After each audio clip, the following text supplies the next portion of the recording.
Dan akhirnya madrasah itu terkubur begitu saja.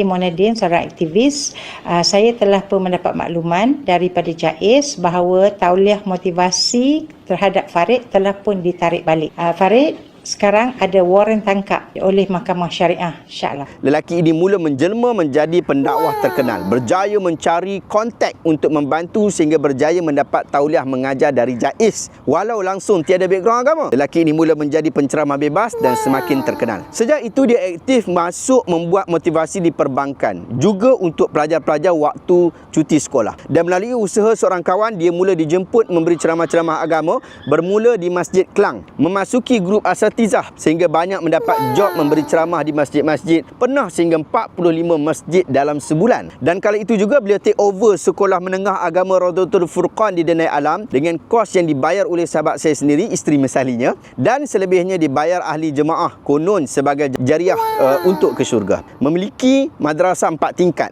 adalah tiket utama penunggang-penunggang agama untuk memungut derma dan infak sebanyak mungkin. Namun gaji guru-guru tidak berbayar. Dan kata salah seorang mangsa yang diperdaya, dia dan suaminya memberi infak RM5,000 setiap bulan selama 2 tahun, termasuk sumbangan beratus ribu untuk kos aircon sekolah, komputer, iPad, iPhone, kamera untuk memudahkan dia buat ceramah live, serta wang RM100,000 lagi yang dipinjamkan namun tidak pernah dibayar sehingga sekarang. Dan akhirnya madrasah itu terkubur begitu saja.